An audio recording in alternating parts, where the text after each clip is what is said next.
It doesn't matter where in the world you are, there will always be those who are ripe for a bit of pro-revenge. There's only so much one can put up with when trying to sell goods online. This person finally hits that point, and the revenge they get is sweet. This business owner decides he doesn't need to treat his workers well, so this worker decides to take matters into his own hands. What revenge did they decide to get? You'll only find out by watching this episode of VoiceyHere's Entitled Parents, featuring ProRevenge.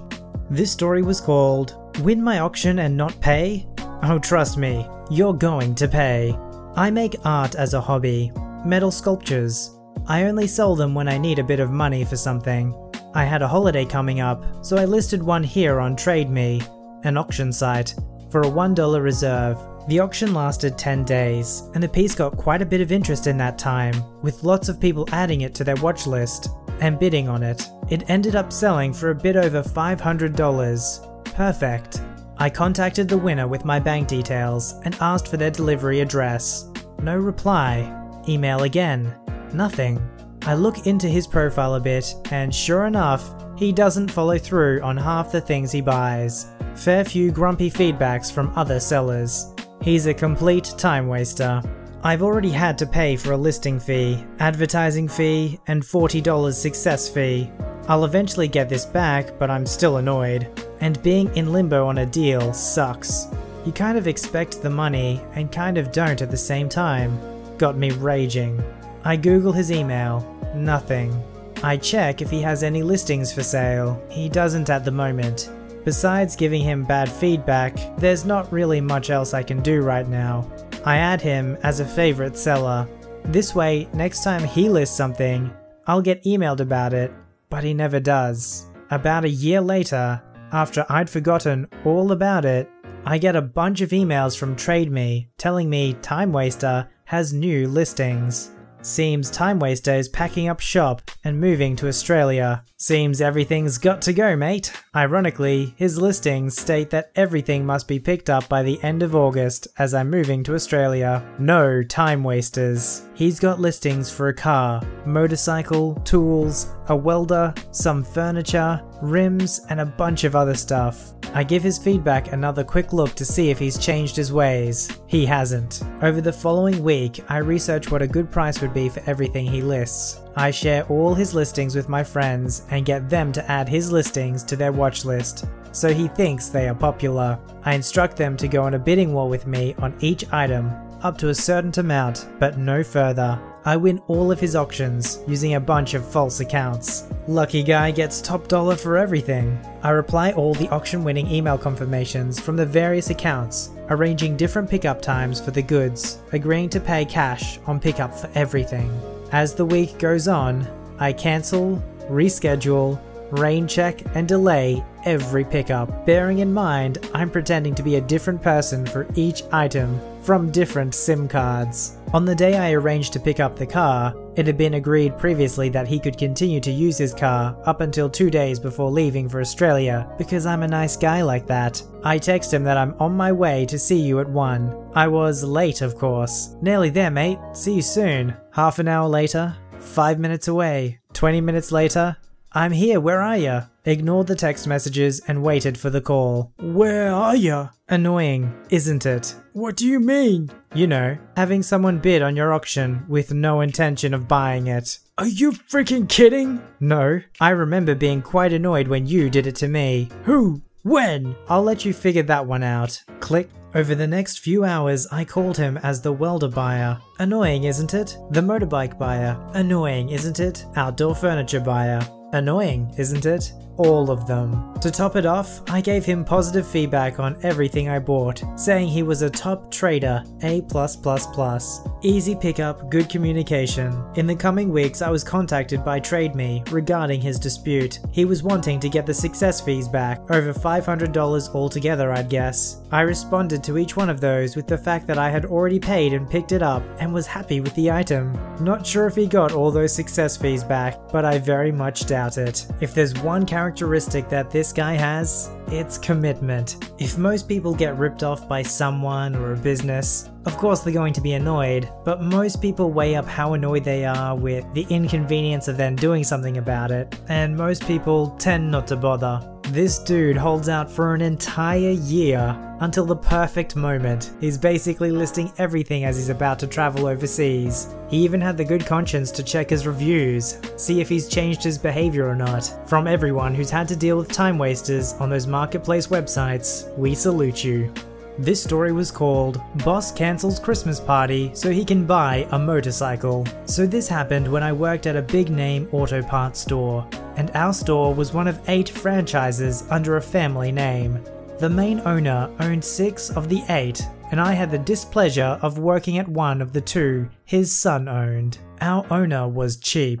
I mean, there was no security, no safe for nightly deposits, no camera, and the inventory was always screwed up because this guy was constantly transferring goods between stores. Didn't offer health insurance and didn't pay very well, even for auto parts store standard, and the owner would make offhanded comments about why I, a woman, got my promotion because being a certified mechanic was qualifying enough. Now this particular year I had made assistant manager and our store crushed sales all year long. All our stores were doing very well, so imagine our surprises when in late October our store owner rolled up on a brand new Harley Davidson motorcycle and tells us because the company didn't perform as well as he'd hoped that there was no budget for a Christmas party or even a Christmas bonus. We were just deflated. The owner took the store manager into the office to show him numbers and make suggestions how we could do better for the next year, so I went outside to chat at a coworker and friend while he smoked. We stood out there,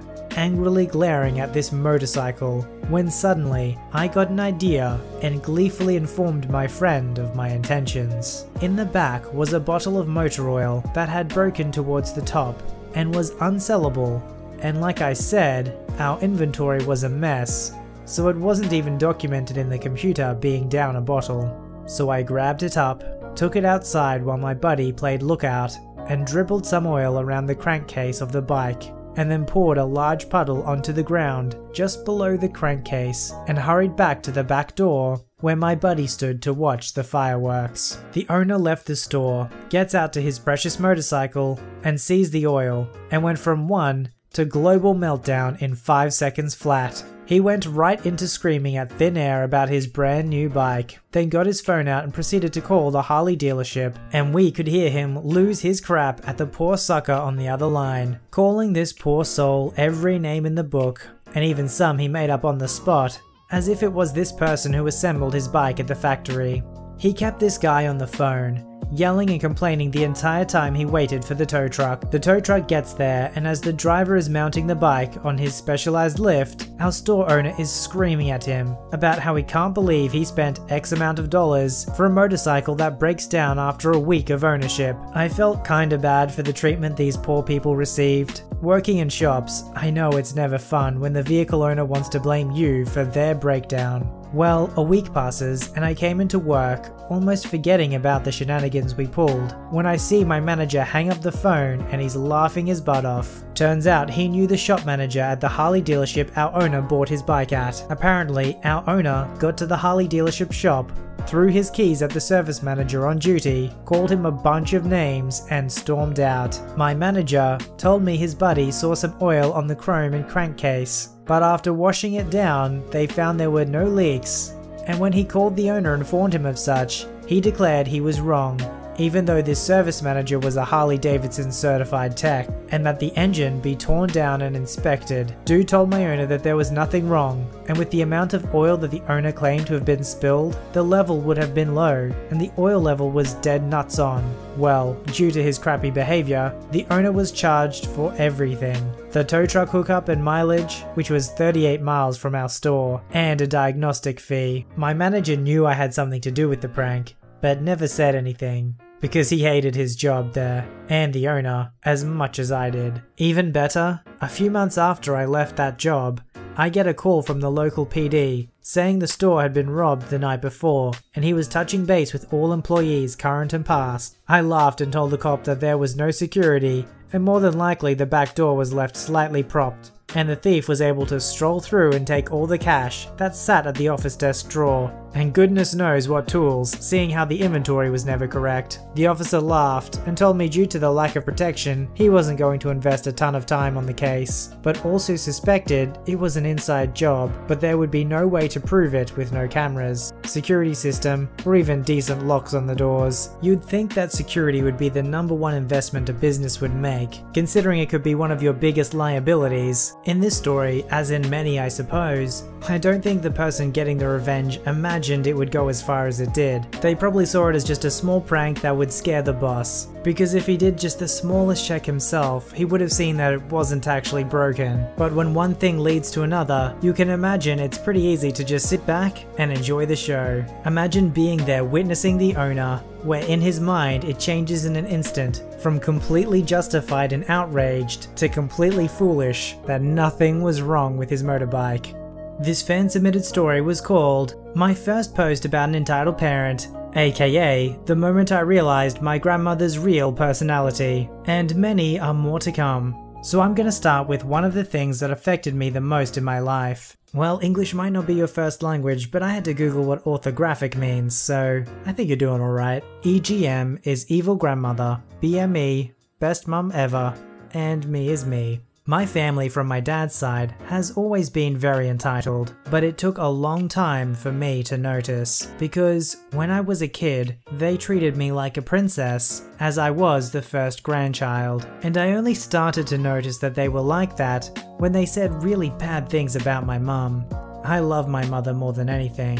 She's the only one who understands and accepts me as I am. Or when my first cousin was born, because by then I was old news. The only one in their family that isn't entitled is my grandfather, who is a great man, even though he has done some really bad stuff himself. Not to me. Back when I was maybe 8 or 9, my parents were having some really bad marital problems. They would fight for the smallest things, and it didn't help that my dad was, and is, an alcoholic. Things took a turn for the worse, and he started sleeping on the couch. After that, there was this day I thought my grandmother came to visit. I was really happy, so I opened the window to say hi, and this is what followed. Hi Grandma. Hello. Can I speak to your mother? Sure. I called my mother and went back to the living room to play with my dollhouse, so I could leave them to have their adult talk. A few moments later, I recall hearing them screaming at each other, and then my mum came into the living room. Honey, go kiss your grandma goodbye. Okay, I ran to the window and my mum went to the kitchen, probably to relieve some stress, now that I think about it. As I was about to kiss my grandmother, she pulled back and looked me dead in the eye, and then said, "It's your fault." What? It's all your fault. Fault of what? If you weren't such a spoiled and selfish child and learned to sleep on your own bed, your father wouldn't have to sleep on the sofa, and maybe your parents wouldn't be always fighting with each other either. I've always had a lot of nightmares when I was a kid, so I ended up sleeping with my parents. I didn't mean to. I was in shock. I still remember the sadness I felt when she said that. If your parents get divorced, it will be your fault. I hope you're happy. And with that, she left, and I ran to my room crying. I told my mum what happened and she got furious. She told my dad, and I think he talked to my grandmother, because she never brought it up again. After all that, my mum took me to McDonald's to try and cheer me up, and that's why she's the best. There doesn't seem to be any reason or logic behind the grandmother blaming the child. My guess would be is that she had some of her own issues, and probably deep down, maybe blamed herself for the problems in her child's marriage. Perhaps she thought maybe there was something she was supposed to do and she didn't do that. Obviously that's just speculation. She might just be a terrible person and want to blame children for all the problems that are in her life. It's very natural though to want to blame somebody or pin something on somebody. We can't have a situation just be a sucky situation because the world sucks sometimes. We have to have a reason or a cause that it's happening. But to blame a child as the reason that two parents' relationship isn't going well is all kinds of messed up. A lot of people don't really think about this, but the parent's responsibility is not only to the child, but to also maintain a healthy relationship with your partner. I know parents who put a huge priority on their relationship first,